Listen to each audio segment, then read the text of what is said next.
मैं जब तक वापस ना आऊं आप लोग यहीं खड़े रहना।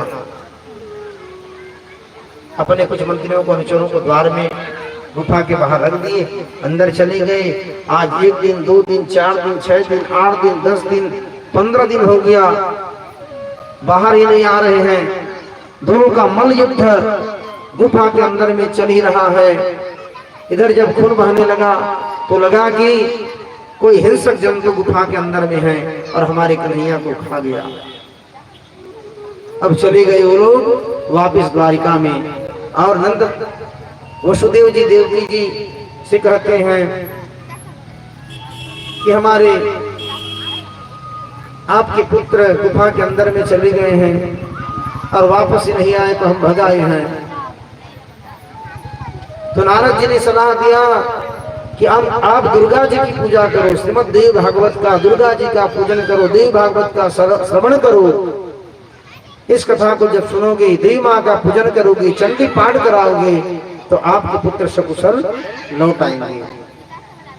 द्वारिका में सुख का लहर छाया हुआ है।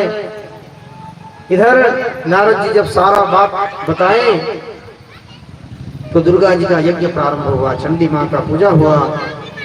27 दिन तक अनवरत युद्ध चलता रहा। ऋच भी सोच रहा है आज तो मुझे कोई मिला है मेरे बराबरी वाला। जब से धरती पर आए थे कोई बराबरी का युद्ध उनको मिला ही नहीं था। 27 दिन तक घमासान युद्ध चला। उस युद्ध में ऋच परास्त हो गए। भगवान ने उनको दर्शन दिया। सोचा मुझे भगवान के सिवा मेरा बराबरी का युद्ध आज तक कोई नहीं मिला। आप स्वयं नारायण है मुझे लगता है, मैं थक गया हूं प्रभु। उनके चरणों में गिर गया। भगवान ने बताया कि हे ऋच, आप जामवंत हैं। त्रेता युग में जब युद्ध समाप्त हुआ तो आपने सोचा था मेरे बराबरी का योद्धा तो यहाँ पर कोई नहीं है, और कोई योद्धा है तो राम जी हैं, यही मुझे परास्त कर सकते हैं।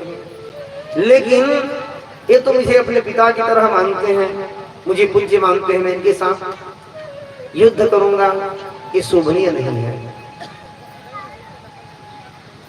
अब उन्होंने विचार किया तो भगवान उनके मन की बात जान गए थे। तो बोले श्री राम जी देखो, आप हमारे पिता के समान हैं महाराज।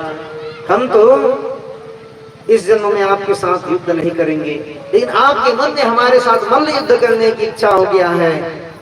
द्वापर में हम आपके साथ बराबरी का मल्ल युद्ध करेंगे, आपकी इच्छा को पूर्ण करेंगे। आज जामवंत जी जो सपना देखा था भगवान के साथ मल्ल युद्ध करने का, भगवान ने आज जामवंत की इच्छा पूर्ण की।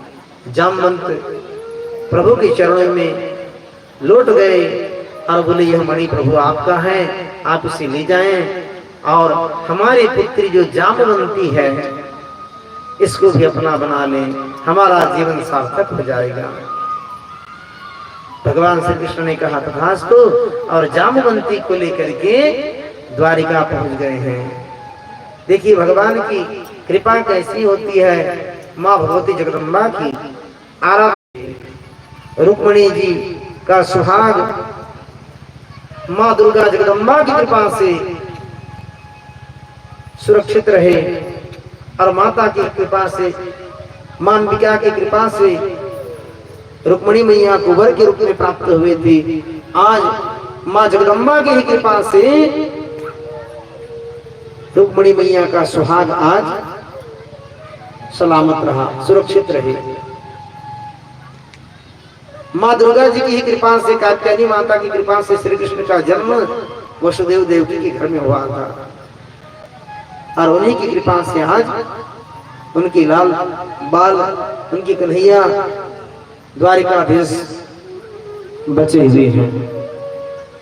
श्रीमद् भागवत महापुराण के मतानुसार